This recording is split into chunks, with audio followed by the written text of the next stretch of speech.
Okay, welcome back everybody. It's time to make our patties. I added the breadcrumbs to it at the end because I wanted to get an idea of how wet it is, and that way I can adjust the texture. Because if it's too wet, then it'll fall apart and blah, blah, blah. It can be done. You just have to know what you're doing and be a little more patient.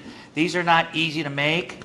They're, to cook because it all depends on your oil. If it's too hot, it's going to cook too quickly, and if it's not hot enough, it's going to fall apart. So you're going to have to find that delicate area where I'm making these small patties. Don't make big giant ones. I know some people think, oh, let's just do it quick and make a big one. It's not going to work. They have to be small patties the size of nothing bigger than what you would get as a crab cake, which is about this size. See how it's fitting on my palm? It's not too thick. So let's just drop it in there. All right, I already made some other patties as well. Well, let's make sure that it's moving, yes.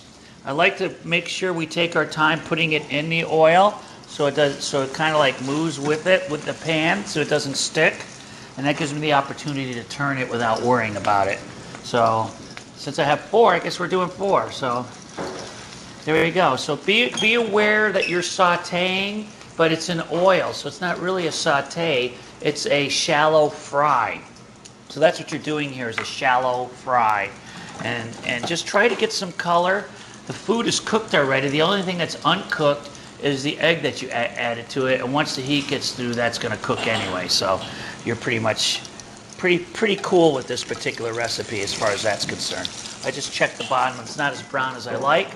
Meanwhile, if Molly could do me a favor, I know your hands are a little wet, but I can use a paper towel just to make sure the oil's not doing too bad in here. We'll use the same plate that we used before. It's kind of an ugly piece of thing there. But anyhow, this will just give you an idea of plating and what have you. Take your time with it.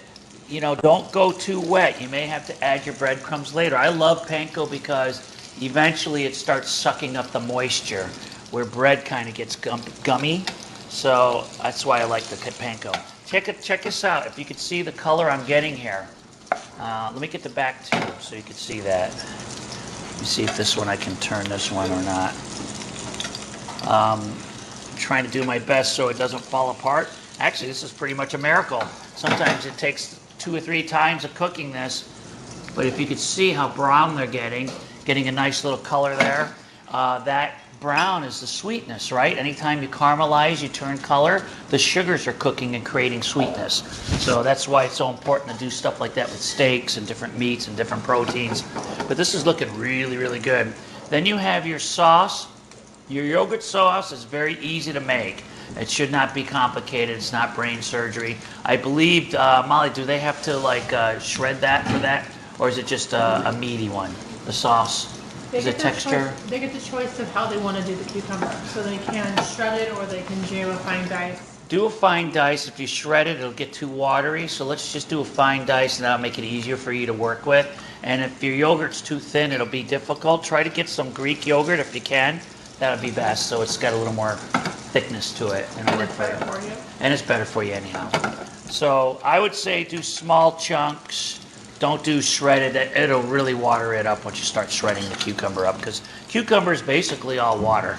If you're not aware of that, that's why if you put cucumbers in water, you get so much flavor. It's because a cucumber's pretty much 90%, just like us, 90-something% water. Only thing is it starts coming out right away as soon as you cut it. So I'm pretty cool here. I'm very happy with the way this is going. The interior's cooking. I'm not overcooking it.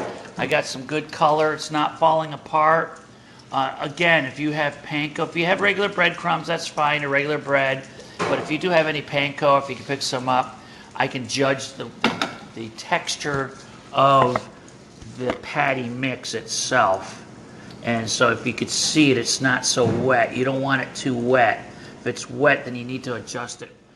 Okay? So try to keep that in mind so it doesn't fall apart. So these are done. I'm going to put them on my paper towel. There's a paper towel. There's a paper towel for you. And then I'm going to turn this off so I don't burn down the kitchen. Otherwise I forget. And then once you're done, you're going to have your yogurt. You could do your yogurt sauce and paint it on the plate if you want. Or you could put it on top. Whatever you choose to do is up to you. Once you get the once you get it to like just at least get some of that oil off of it, we use grapeseed oil. Grapeseed oil is very healthy, and you can cook at a high temp. And there you go. And then you would hit it up with your yogurt sauce. So good luck with that. Any questions, just give Molly a text or a call or however you're communicating with Molly. Ciao.